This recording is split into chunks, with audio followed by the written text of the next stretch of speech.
नहमदुहु व नुसल्ली अला रसूलिल करीम अम्मा बाद फ़अऊज़ु बिल्लाहि मिनश शैतानिर रजीम बिस्मिल्लाहिर रहमानिर रहीम। अस्सलामु अलैकुम व रहमतुल्लाहि व बरकातुहू। कैसे हैं आप सब लोग?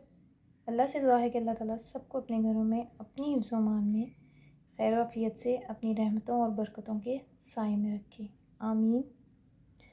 पिछले सबक में सूरह बकरा की आयत नंबर 211 की हमने तफसीर देखी थी। आज इंशाअल्लाह ताला हम आयत नंबर 212 की तर्जुमा, लफ्ज़ी तर्जुमा और तफसीर देखेंगे।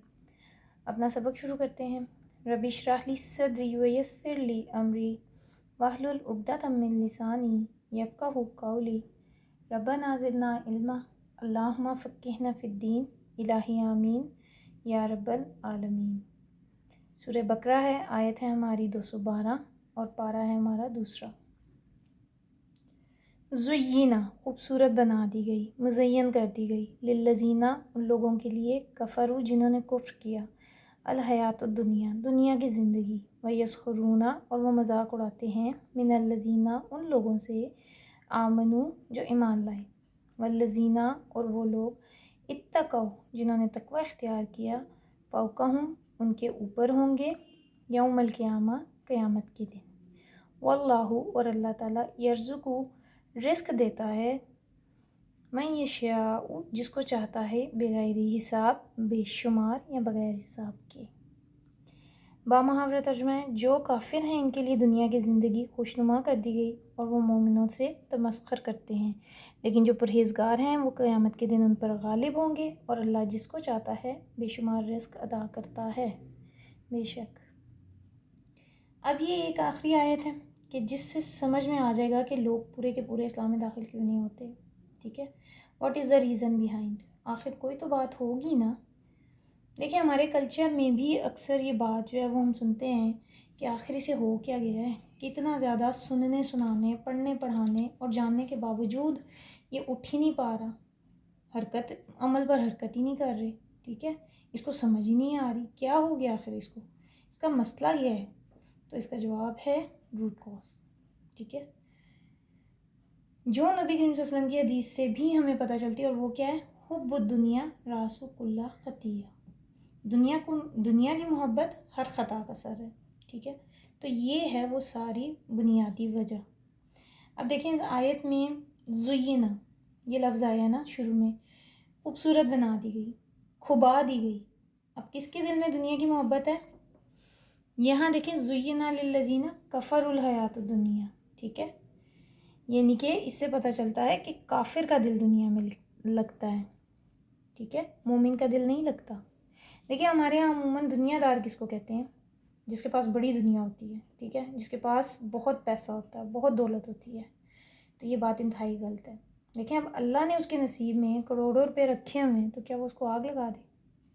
या अल्लाह ने उसको करोड़पति बाप की बेटी बना दी है, तो क्या वो चूल्हे में डाल दे सारे जेवर को? ये एक मिसाल मैं आपको दे रही।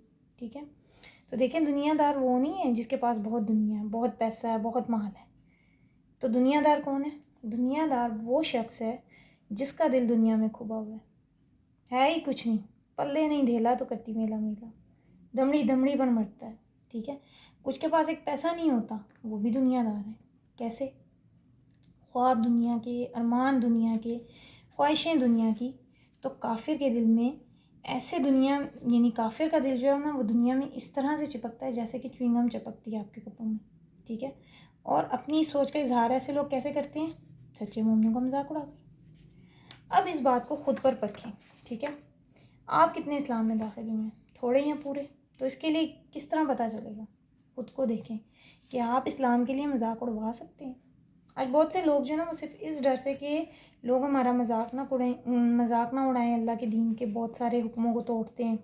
ठीक है, यानी ये सोच कर वो अल्लाह के हुक्मों पर अमल ही नहीं करते कि लोग हमें इस हाल में देखेंगे तो हमारा मजाक उड़ाएंगे। ठीक है, लोग कहेंगे ये इतना बैकवर्ड है, ये इतनी बैकवर्ड है, सर पे दुपट्टा लेके फिरती है। ठीक है, तो क्या लगूंगी, क्या करेंगे?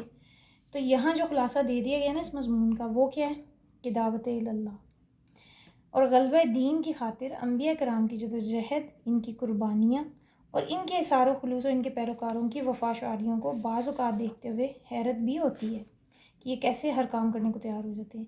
लेकिन اس کے مقابلے میں جب دل میں کفر اور اللہ کی ناشکری ہوتی ہے نا، تو ایسے لوگوں کو دیکھ کر صرف ان کا مذاق ہی اڑاتے ہیں. ٹھیک ہے، یہ ایسے ہی ہے، بس ایکسٹریم پر چلے گئے ہیں. ٹھیک ہے، تو اصل میں یہ ہے وہ کشمکش جو دنیا کے پرستاروں یعنی کافروں کو آخرت کی طرف بلانے والوں کے قریب نہیں آنے دیتی. وہ کہتے ہیں کہ جی یہ تو آخرت کے مسافر، جنت کی نعمتوں کے دعوے دار، تو ان کے پاس تو صرف محرومیاں ہی محرومیاں. مالی اعتبار سے کمزور، معاشرتی اعتبار سے بے کس، نہ عزت ہے نہ شہرت ہے، نہ ان کے ارد گرد نوکر چاکر ہیں، تو ان کو کیا ملنا ہے؟ اگر ملنا ہوتا تو دنیا میں نہ مل جاتا. ہمیں دیکھو کتنے بڑے ہیں ہم، اور پھر اسی اکڑ میں نا وہ لوگ ایسے لوگوں کا مذاق اڑاتے ہیں. آج ان کو 2 وقت کی روٹی نہیں مل رہی اور وہاں کہتے ہیں کہ جو مانگیں گے وہ مل جائے گا. تو ایسے لوگوں کو اللہ رب العزت فرما رہے ہیں کہ اس دنیا کو آخرت پر قیاس مت کرو. اس دنیا میں جو ملا ہے نا وہ تو امتحان کے لیے ملا ہے. اتنی ڈھیر ساری نعمتیں اگر تمہیں اللہ نے دے دی ہیں اس دنیا میں، تو وہ تمہارا امتحان ہے کہ تم ان نعمتوں کو اپنے اللہ کی راہ میں کتنا لگاتے ہو، اپنے دین میں کتنا لگاتے ہو. آپ دیکھ لیں کہ ایسے لوگ جو ہیں وہ دین کے معاملے میں فوراً کہیں گے جی ہم تو یہاں پیسہ لگائیں گے تو ہمارے تو پیسے جو ہیں وہ کہیں اور انویسٹ ہم نے کیے ہوئے ہیں، ہمارے پاس تو پیسہ ہی نہیں. ہائی اگر یہاں پیسہ دے دوں گی تو پھر برے وقت میں اپنے لیے تو کچھ رکھا ہی نہیں ہے میں نے، اپنے لیے کیا بچاؤں گی.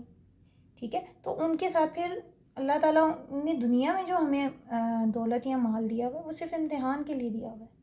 جو بھی صاحب مال لوگ ہیں یا جن کو اللہ نے دنیا میں بہت دیا اور وہ اس بھول میں ہے کہ اللہ ہم سے دنیا میں خوش ہے اس لیے ہمیں آخرت میں بھی ایسی نعمتیں عطا کرے گا، تو یہ غلط ہے. دنیا میں جو اللہ نے عطا کیا وہ صرف انسان کے امتحان کے لیے، اور وہاں جو ملے گا نا وہ انعام کے لیے ملے گا. یعنی دنیا میں جو لوگ اپنی جانیں کھپا رہے ہیں یا اپنے پیچھے پڑا ہے ان کو انعام کے لیے وہاں بھی جنت کی نعمتیں ملیں گی. تو اللہ سے دعا ہے اللہ جعلنا منہم، اللہ تعالیٰ ہم سب کو ایسے لوگوں میں شامل کر دے. تو تقویٰ کی بنیاد پر زندگیاں اگر بسر کریں گے تو ہی یہ نعمتیں ہمیں ملیں گی. اب خود کو بھی ٹٹول لیں کہ میرے اندر دنیا کی محبت کتنی کھبی ہوئی ہے، کہاں تک اس دنیا میں پھنسی ہوئی ہوں. اور اللہ سے دعا ہے کہ اللہ تعالیٰ میرے اور آپ کے دل سے اس دنیا کی محبت کو کھرچ کر نکال دے. آمین. کیونکہ جب تک یہ نہیں نکلے گی نا آپ دیندار نہیں بن سکتے. ٹھیک ہے، دیندار بننے کے لیے دنیا کی محبت جو ہے وہ دل سے نکالنی پڑے گی. اللہ کی محبت سب سے اوپر رکھنی پڑے گی. سب سے پہلے میرا اللہ، میرے اللہ کے حکم. ٹھیک ہے، اللہ سے دعا ہے کہ اللہ تعالیٰ ہمیں صحیح طرح سے دین کو سمجھنے اور اس پر عمل کرنے کی توفیق عطا فرمائے. آمین. وما علینا الا البلاغ. آپ ہمیں ساتھ رہنے اور قرآن سننے کا بہت شکریہ. جزاکم اللہ خیرا کثیرا. اللہ آپ کو اس کی بہترین جزا عطا فرمائے. اگلی آیت کی تفسیر تھوڑی سی لمبی ہے تو انشاءاللہ تعالیٰ ہم اگلی سبق میں پڑھیں گے انشاءاللہ. تو اللہ تعالیٰ سے دعا ہے کہ اللہ تعالیٰ ہم سب کا پڑھنا پڑھانا اور اس طرح سے قرآن کو سمجھنا اپنی بارگاہ میں قبول فرما لے. آمین. اس قرآن کو ہماری زندگیوں میں مکمل طور سے ہماری زندگیوں کا حصہ بنا دے تاکہ ہمارے لیے اس پر عمل کرنا آسان بن جائے. آمین. جزاکم اللہ خیرا کثیرا. السلام علیکم ورحمۃ اللہ وبرکاتہ.